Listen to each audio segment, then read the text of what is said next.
Hi, I'm Ed Tucker, the Director of Cyber at Telefónica Tech. Today we're going to be talking about the modern threat landscape, and I'm delighted to be joined by Matt Farmer of Fortinet. Thank you very much. So, Matt, the modern threat landscape. Yeah. We are in an industry that sells on fear. We are in an industry that is maybe sensationalized in the threats we talk about. Can you just give us a little précis from your view of how do you see the modern threat landscape today, and what are some of the big ticket items that we're seeing out there in the world? Yeah, so thank you very much. We do actually, unfortunately, sell on fear far too much, and actually most of it is sensationalisation. It's not necessarily what we're really seeing in reality and what's going on. But if you look at the threat landscape at the minute, it's kind of been the same since about 2014. We've seen a constant rise of state-sponsored threats coming in, which are much more advanced. And then we see lots of sensationalism around AI being the next big threat. But in reality, what we've seen more is more and more of the same. We've seen, people logging in rather than hacking in. We've seen ransomware attacks. We've seen stolen credentials. We've seen brute force. So the traditional landscape's still there. What we're seeing around the edge in the very skilled spaces are using more advanced tools. So they're using AI tools to generate the phishing messages. They're using AI tools to generate some of the attacks. But actually, that's rare. It's most of the time, even now, it's still the same. It's people logging in because the credentials are stolen. It's phishing attacks because people respond to things they shouldn't. It's generally, very rarely, front door kicking where people actually come in and breach directly into things. But we have seen some of that sort of behavior from some of the APT, some of the state-based groups. But again, that's the minority. The most of it is kind of the traditional. Background noise, phishing, spam, giving the credentials away, credential beef, people publishing API credentials into repos and then being used to access it. Supply chain where the third parties aren't being correctly vetted and not doing the same training as internal people, and then that becomes your vector into the network. But it's come down to the same thing, and really we've seen ransomware still the biggest thing that goes on, phishing still the biggest entry to the networks. We're seeing a lot of loitering access in large operators and large enterprises where people gain access, but they actually don't do anything with it but pre-position for future use. And the other one that's come more common is dual use attacks, where people will do ransomware, but that's a cover for actually embedding themselves in the network. And so you pay your ransomware, but actually you don't get your network back you thought you did. You end up getting a network back with loitering access in it.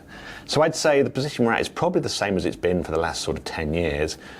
There's a lot more hype around AI. We're seeing things like Mythos and the perfect CVE storm it was referred to, because it finds 5,000 low CVEs in one run. But again, this comes down to where it's positioned. Is it connected to the internet? Is it sitting with services enabled that shouldn't be? Are you doing multi-factor authentication? Are you using shared credentials? Are you doing privileged access properly? And then those threats come very low, and it's the same as it always has been. Now we need to mitigate more and then patch better. So doing the basics is the key to the future in terms of the threat landscape at the minute. That's interesting. I mean, it's hard to not do this or to do this and not talk about Mythos, Yeah. But it's, for those of us who are slightly seasoned in this world, it's not the first instance of Hackmageddon we've ever seen. No. Whether it's vulnerabilities with their own logos, whether it's particular threat groups, whether it was anonymous back in the day, depending on which sector you're in and who you did business with, and all the various themes within that of, looking at Mythos as a particular aspect, because it's very high profile. And I think there is a lot of confusion around it when you look at the CISO community, certainly the reporting and journalistic community.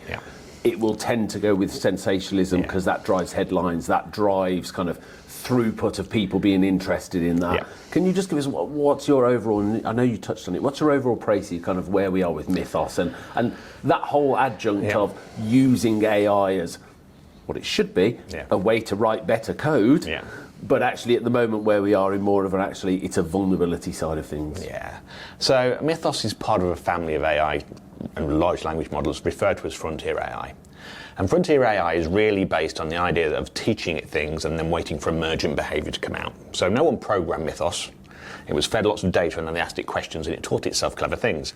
And the same goes for OpenAI 5.5 Cyber. We've got Copilot for security. We've got a whole bunch of these models. And their job is really to look at code, like you say, and figure out what the vulnerabilities are and what's going on.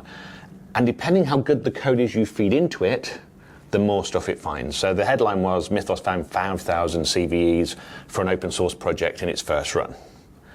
sounds terrifying, it's the perfect CVE storm. But actually the majority of those are non-exploitable. They're low. You have to have a very specific chain of events for it to happen. There was no monitoring in terms involved in what it was doing. So we're in this hype storm. And the hype storm is, look at this over here, and it's all very exciting, but actually we still need to do the bottom bits. So Mythos is terrifying if it gets into the wrong hands, but it's terrifying for its ability not to generate CVEs or codes or hacks. It's terrifying by giving the people that know what they're doing more tools. And that's always the problem. Like you said, we've had this before. We had, GitHub break-ins where people spoil API keys and source code. We've had governments where they break in and hack into devices and use that for attack and exploitation. This is just another tool set that we have to address in a sensible, logical way. And that's generally going to be like we've talked about before, do the basics. Get the basics right, and then you won't be terrified by this. The difficulty there is you obviously use the word logic, Yeah. and that's where half the industry just disappears. Yes.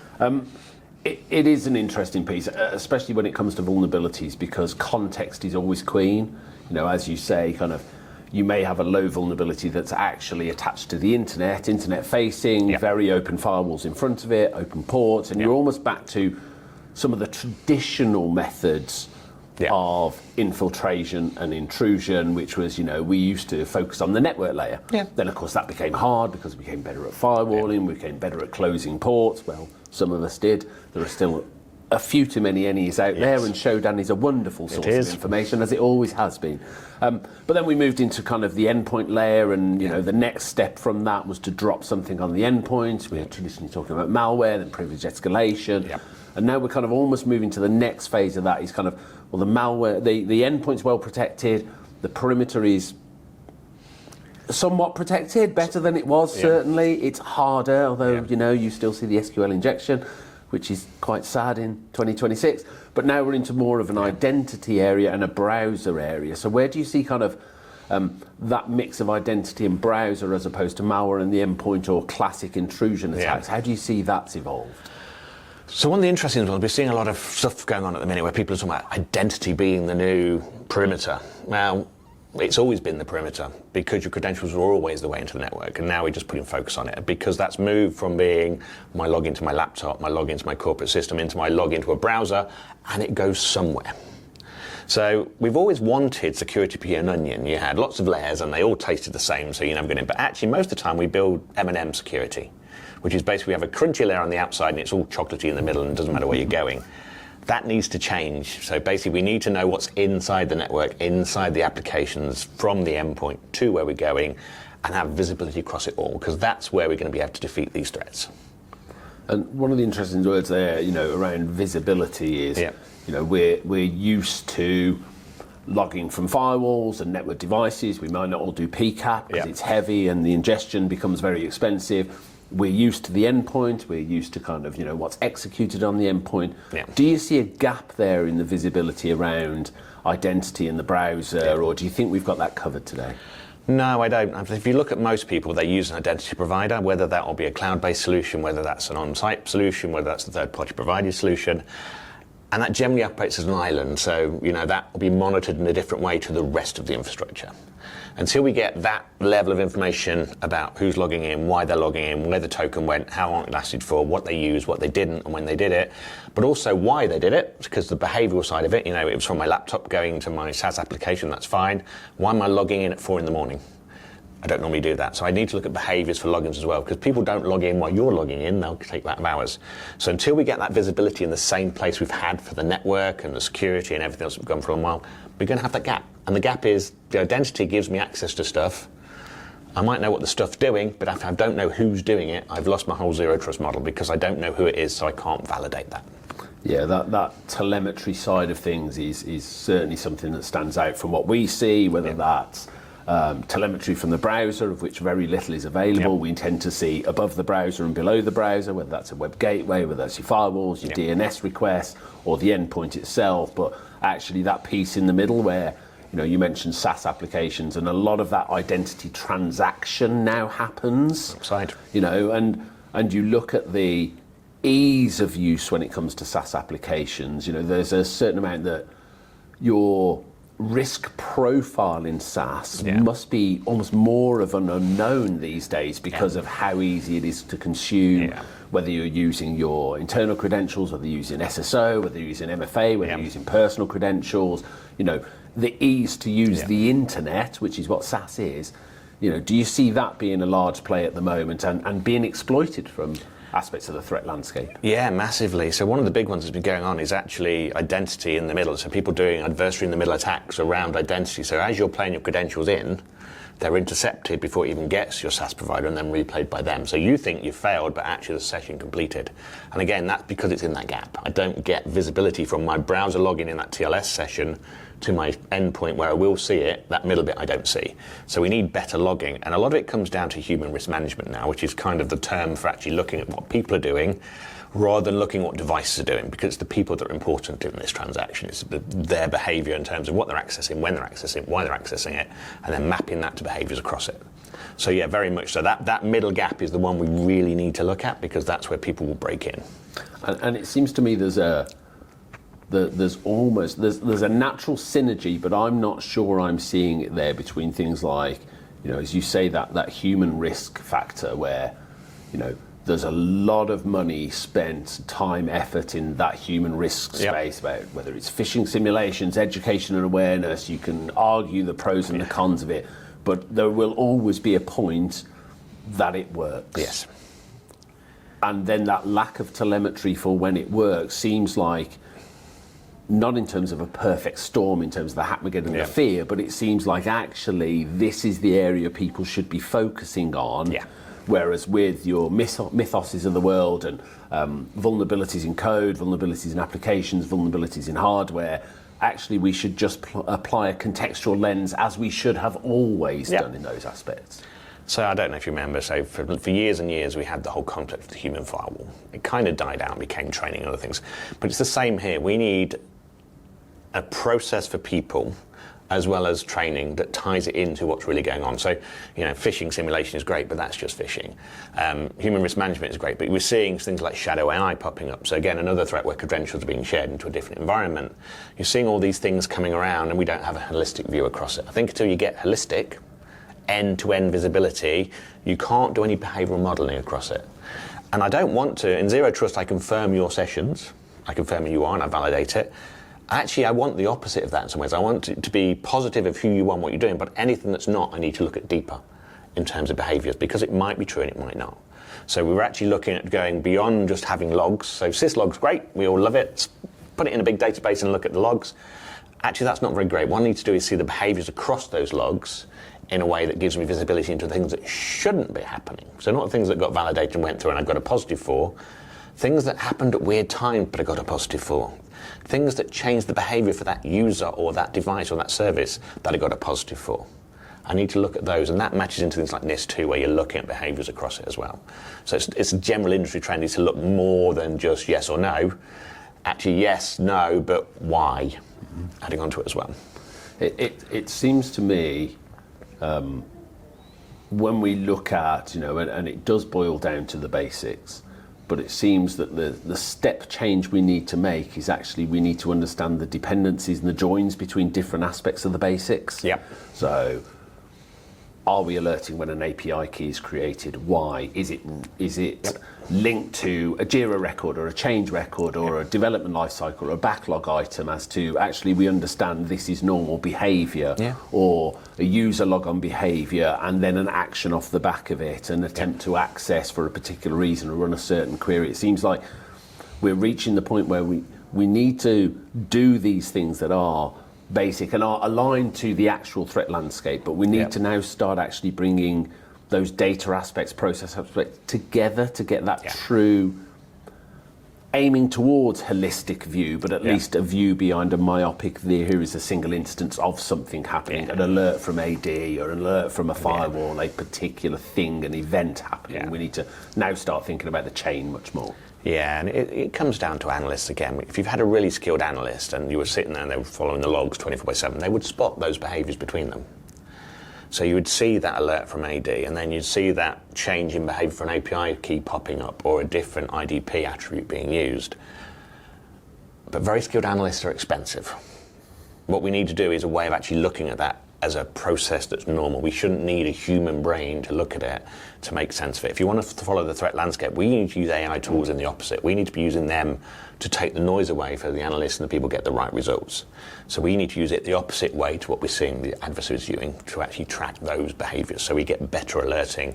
And we miss the gaps. I mean, you know, if you fall down a gap, you fall down a gap. If you've got no data for something, you can't track it. So if there are gaps in the environment because I've got IDP over here, I've got a density provider, I've got a firewall over here, I've got a SaaS platform over here, and they're all sending logs to different things and no one's looking at the same one. There's lots of places to hide in that gaps, and that's where I would hide if I was looking to get access to network. So we need to link it together, like you say. Holistic might be impossible, but a lovely place to get to. At least something to aim towards. You've got to have a North Star, and I think, you mentioned kind of shadow AI, and shadow IT's been a terminology that's been in use for a long, long time now, but I think it boils back to the simple premise of, if you don't know something exists, you can't protect it beyond your generic controls. No. And to be honest, generic controls is a great term. Generic controls aren't generic controls. What they are is basic controls. And I think at the minute, the one thing that people are doing, they're focusing very much on these very advanced threats. And actually what we want to do is they've probably got enough data to look in the gaps. If they linked it together, they've probably got enough to do the basic security, make sure they're not connected to the internet. They've got MFA enabled. They've not got long-lived API keys. People aren't pushing data into Git repos that they shouldn't for things like M variables. We can do that today. So we should do the basics well, and then we can look at that advanced stuff later. And that's like you said, the North Star is to get to that. But at the minute, we want to get that base built. The foundations need to be really solid. And I think, some of it boils down to whether you're looking at the defender or whether you're looking at the adversary. We're all, as it stands, humans. There is a human in the loop, and the human will always go for the path of least resistance, whether that's from a financial, technological, ease of use. Why would I burn a 0 day when I can just send a phishing email and log in as you? These things, there's a reason why they're still so prevalent today.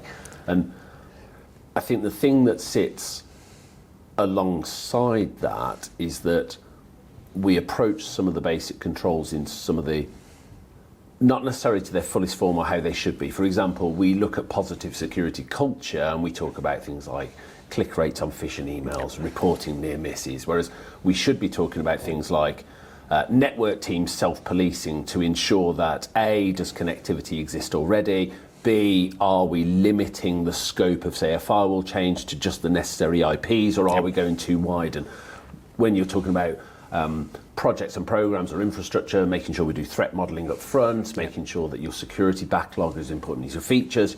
This is a sign of positive security culture that matches how the threat landscape has actually evolved over time. Yeah.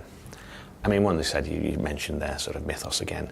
Let's think about Mythos just briefly in terms of controls. So Mythos, Anthropic had to give away $200 million in credits to get people to use Mythos. To give you a scale, that's $200 million. How many people can afford that outside of those projects like Project Glasswing? So why would I spend that much money generating a really complex app when I can get an AI to generate a really compelling phishing email from basic content I can find about someone? I wouldn't.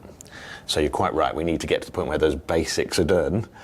And it's things like, why have I got VPNs in this day and era? Why do people log into a network to give them access to everything they've got? That's just a terrible idea. Why do I not have controls that say, if I'm giving someone access, I'll give it to what they need, not everything? So yeah, it comes back to that, because it comes down to, I will go for the cheapest, easiest, lowest effort way of attacking a network I can find, because that's the most likely to be successful.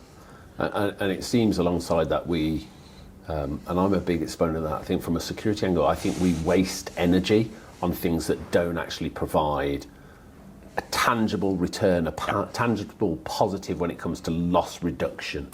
For example, we still talk about, you still have people who are setting passwords to change on a regular basis, which we know as humans just means an incremental number on the end of it, rather than following the latest guidance, which is not to. But then still people using default passwords and not changing those when they should do. Or, when we look at don't use public Wi-Fi, where the realistic threat from public Wi-Fi is minimal. And actually we have controls behind it that mitigate most of the things, and yet we're still trotting out and focusing on things that don't really make a material difference, but we seem to think we must do them rather than, am I architected well? Yeah. Where are my pinch points? Where are my key dependencies? Where are my actual priority services and why? Have I tested what happens when they go down and can I bring them back up? And in what order do I need to bring them back up? Because you'll probably find your most vital system actually is dependent on something else to happen first. And all the while we have, whether it's your mythos or whether people, using APT or state-sponsored, that we're focusing on things that don't necessarily add the most value and things that are actually really hard to mitigate. If you have APT after you, you're in a different world. But actually the majority of the threats you face will be fairly rudimentary, is that fair to say? Fairly basic, yeah. I mean, if you look at the noise we receive, it's traditional. You'll get mapped, you'll get phished, you'll get people trying to probe for what's going on. Shodan's everyone's favourite. I've got a CVE for an exploit of some sort. I'll go and find all the devices connected to the internet to do that. Because they should never be connected to the internet to do that. So I'll go the lowest resist possible. But you're right, all the attention goes to the star up here that everyone likes to look at, that's nice and flashy and people are going to get credit for doing with, but actually the grunt work is still the same as it's always been. Get the basics right, get the security at the bottom end right, get what you're doing right in terms of how people interact. On the password one, I think it was 10 years ago NCSC did their first stop forcing people to change their password advice, because all it does is get you weaker passwords. Just make sure they use different ones on different platforms, it's fine. And now the advice is move completely away from passwords and go to passwordless, because it removes that problem. But again, that will take 10, 15 years for that guidance to be implemented, even though that's probably one of the most fundamental ways of protecting the infrastructure at the minute. 100%. And I think, as you say, kind of giving yourself breathing space for some of the most common aspects of the threat landscape. Do you have MFA enabled? Yep. Are you ideally passwordless, so there's less of a transaction, less of a human in the loop? Yep. Yes, do you have your basic controls in place? Do you have that visibility? Do you have that telemetry? But we're not talking about reinventing a wheel here, are we? I think 95% of everyone who watch or to look at this will probably have all of those things in place as islands. And it's just make sure those islands address all the business, not just the islands they're in. So having MFA on your SaaS platform is brilliant, but then you need to address the other platforms. Having it in your own environment in terms of logging what people are doing, great, but I can actually use it in my other apps and how people consume it. To be honest, things like connecting to Wi-Fi, as long as you've got good endpoint defenses on there, you've got a security layer, we've mitigated all of that stuff. So that's not a worry anymore. Getting people to change their passwords every 6 weeks, because that's what you think is a great policy, is terrible, because it means the passwords get weaker and weaker over time and easier to predict. So yeah, doing the basics across the whole environment is probably the best way to address the model at the minute. Super. And I suppose as a final piece from the threat landscape perspective, what's one thing you think people should focus on with the threat landscape, and what's probably one thing that they should be doing as of today, but if not today, tomorrow? I'll probably take two. The first one is, like you say, try and move away from anything that's not multi-factor authentication, because that's easy to mitigate in most things, it'll address it. And the second would be, try to log consistently. And that doesn't mean I need 16,000 really expensive logging platforms talking to each other over a magic network. Just put them in one place so you can look at it and you can analyze across it. Because if we get clean data in that one place, it means all the other tooling we'll potentially talk around will become easier in the future. Brilliant. Matt, thank you. No, you're very welcome.